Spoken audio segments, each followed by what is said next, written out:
Open approximately 60 points up, सो 23,801 के आसपास इसने ओपन हुआ था, लुक ओवर हियर, एंड उसके बाद डेफिनेटली 70 पॉइंट्स वो डाउन की तरफ ड्रिफ्ट हो गया, तो कोई एक ट्रेंडिंग मूवमेंट नहीं था लाइक येस्टरडे।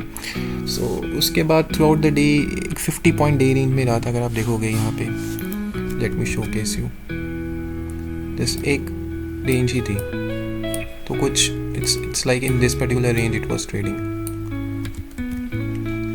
और उसके बाद बाय लाइक अराउंड 320 और so it made a low of 23,681, उसने लो बनाया और उसी के आसपास इसने क्लोज किया 23,696। तो फ्यू ऑफ द स्टैट्स जो मुझे हाईलाइट मैं करना चाहूँगा, 23,801 पे ओपन किया, जैसे आई टोल्ड 23,807.30 पे हाई बनाया था, एंड देन वो रेंज में ट्रेड करता रहा और लो 680 का बनाया, सो 0.18% डाउन, 42.95, रेंज बाउंड मार्केट थी, नथिंग स्पेशल। आज talking about the market stats, so again approximately 2000 stock advance किए थे and 857 were declining, 87 unchanged, so 33 stocks हैं जिन 52 week high पे हैं and 52 week low पे 34, so it's kind of a range bound again। अगर हम बात करते हैं टॉप 5 स्टॉक्स जो कि लूजर्स एंड गेनर्स थे, सो पहले गेनर्स के बारे में बात करते हैं। हिंडेल्को सबसे ज़्यादा आज उसमें मूवमेंट हुई थी, 2.90% चेंज हुआ, so that's good. ITC hotel, so basically ये जनवरी में लेटली डीमर्ज हुआ था from ITC।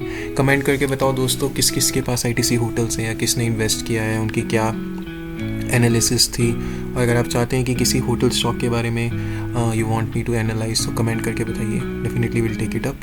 ONGC PSU bank ये भी 2.74% अप गया, similarly Apollo hospital, BPCL, so it's a mix, काफ़ी PSU स्टॉक्स हैं, कुछ प्राइवेट स्टॉक्स भी हैं जो आज अपसाइड में ट्रेड किए। लूजर्स में एशियन पेंट्स, हम सब जानते हैं कल बहुत ही गंदा रिजल्ट आया था, 23% डाउन था इनका Q3 रिजल्ट प्रॉफिट, सो पिटाई तो होनी थी स्टॉक की, एंड एज एक्सपेक्टेड 3.40% पिटाई हुई है। Titan again it's down 2.99, Nestle India, Britannia, all consumer based stocks, Tata consumer, ये सब डाउन है, ranging from -1.86 to -3.4%। Okay, moving on to the broader market performance, let's go, yeah, so as मैंने आपको बताया it's a range bound session, कोई ज़्यादा movement हुई नहीं थी, बट स्टिल एक स्ट्रॉन्ग सेशन कह सकते हैं क्योंकि बियर मार्केट भी नहीं आई थी। सो अगर हम बात करते हैं निफ्टी 50 की 0.18% डाउन था, मैंने आपको ग्राफ पे दिखाया। सेंसेक्स भी सिमिलरली ज़्यादा डिफरेंस नहीं, 40% डाउन था।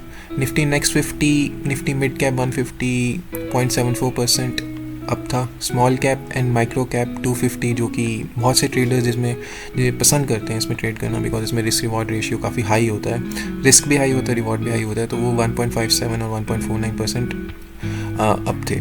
सिमिलरली यूएस मार्केट्स की बात करें, so they were also range bound, -0.5% down था। Dow Jones, Nasdaq basically it's exchange जिसमें सारे टेक्नोलॉजी स्टॉक्स होते हैं, जैसे एप्पल हो गया, आपका एनवीडिया हो गया, तो it was close to -1% down. Similarly Hong Kong का हो गया, शंघाई हो गया, and 10 year bond yield 1.59%। So ये ब्रॉडर मार्केट इंडेक्स है। सेक्टोरल में if you talk about, Nifty media था, it was the top performer sector 1.79%, followed by Nifty metal 1.51%। Nifty metal चल रहा है ऊपर जब से जो ट्रम्प ने ट्रेड टैरिफ्स हैं वो होल्ड किए हैं विद मैक्सिको, कनाडा, तो इसमें एक अच्छी news it's considering, because inflation थोड़ा सा पॉज हो चुका है, एंड देन तो ये ट्रैकर और ये सेक्टोरल इंडेक्स काफ़ी ऊपर जा रहा है।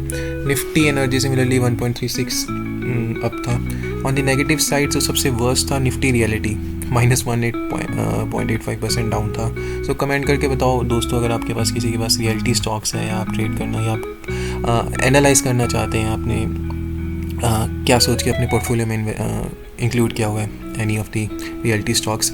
FMCG एज आई टोल्ड 1-2 दिन से डाउन चल रहा है, आफ्टर बजट एक दिन ऊपर गया था, उसके बाद से डाउन ही चल रहा है, -1.56%। So this was sectoral index. If we talk about the commodity market, gold 1%, 1.15% up था, क्योंकि जब स्टेबिलिटी नहीं होगी ना मार्केट में, इन्फ्लेशन का रहेगा, केओस और वॉलेटिलिटी रहेगी, तो डेफिनेटली गोल्ड और stock market inversely kind of relation रहता है. तो जैसे ही वहाँ थोड़ा केओस होगा तो गोल्ड थोड़ा इंक्रीज़ हो जाएगा. तो सिमिलरली 84,711 पे ट्रेड हो रहा है. सिल्वर भी क्लोज टू 0.7% अप है. नेचुरल गैस कर भी गिरा हुआ था, सो -2.3% डाउन है. कॉपर, एल्यूमिनियम मोर और लेस सेम लोएस्ट साइड पे है. Moving on to our next section, FII and DI. आज किसने कितना खरीदा. So as we all know कि टुडे 1682 करोड़ की FII ने सेल किया है, जिसमें से 14,112 करोड़ का उन्होंने बाई किया था, 15,795 करोड़ का उन्होंने सेल किया. सो नेट सेल किया उन्होंने. DII अगेन उन्होंने 996.3 करोड़ बाय का स्टॉक्स बाई किए हैं, जिसमें से उन्होंने 12,860 करोड़ के बाई किए थे और 11,864 के सेल किए थे. तो अगेन FII सेलर बन चुके हैं. लाइक बहुत पास्ट दिनों से हम देखते हैं, 4-5 दिन से, इनफैक्ट नॉट 4-5 दिन, हफ्ते महीनों से सेल ही कर रहे हैं. बट कल इन्होंने सिर्फ उठाए थे स्टॉक्स, आज अगेन इन्होंने सेल कर दिए हैं. तो this was regarding the FII and DII. Moving on, VIX. So basically VIX हमारा क्लोज टू 1% अप है. स्टिल इट्स बिलो 20-25, सो ज़्यादा कुछ इशू नहीं है. वॉलेटिलिटी ज़्यादा नहीं है, केओस नहीं है, तो 17.34 इट्स नॉर्मल. अगर 5 डेज़ का देखेंगे तो हाई इसने बनाया था 16.6 तक, and now it's trading just 19.6 इसने हाई बनाया था, या एज आई टोल्ड, और अभी 617 की रेंज में, तो it's fine. Talking about the currency USD INR. So 15 minutes का मैंने चार्ट खोला हुआ है. इसने हाई बना दिया 87.48 और अभी 87.4 के आसपास ट्रेड कर रहा है. तो ये अपने डेली हाई पे ही चल रहा है. That's not at all good for Indian import business. Export के लिए टेम्प्रेरी अच्छा होगा, लाइक फार्मा बिजनेस हो गया, IT बिजनेस हो गया, कि ठीक है उन्हें ज़्यादा वैल्यू मिलेगी. बट इम्पोर्ट में इश्यूज आएंगे. ऑयल, जितने भी करेंसीज बैक्ड होंगी तो उसमें सब कुछ महंगाई, इन्फ्लेशन का खतरा हमेशा रहता है. सो हमारी करेंसी डिप्रिशिएट हो रही है, एज वी ऑल नो. 87.4 का टच कर चुके हैं. Okay, moving on to the next section जो काफ़ी ट्रेंडिंग है. So crypto currency. बिटकॉइन, जिसने अभी लास्ट वीक ही, जैसे ही ट्रम्प इनॉग्रेट हुआ था प्रेसिडेंट के लिए, उन्होंने तो 107,000 डॉलर तक हाई टच किया था. अगेन वो जस्ट रेंज बाउंड ट्रेड हो रहा है अभी. 98 और 100 पे जाता है, 95 पे जाता है, 98. तो आज भी 3.27% गिरा है. उसके बाद few of the main alt currencies if we are talking about, Ethereum, ये भी 10% के आसपास गिरा हुआ है. इसमें काफ़ी वॉलेटिलिटी है, 20-30% ऐसे ही गिर रहा है, 30% गिरता है फिर ऊपर पहुंच जाता है. और रिपल ऑल्सो, XRP, ये भी 17% गिरा हुआ है. और डॉज कॉइन है जो it's also 18%. So cryptocurrency में भी कोई अच्छी न्यूज़ नहीं है. All are trading on the red side.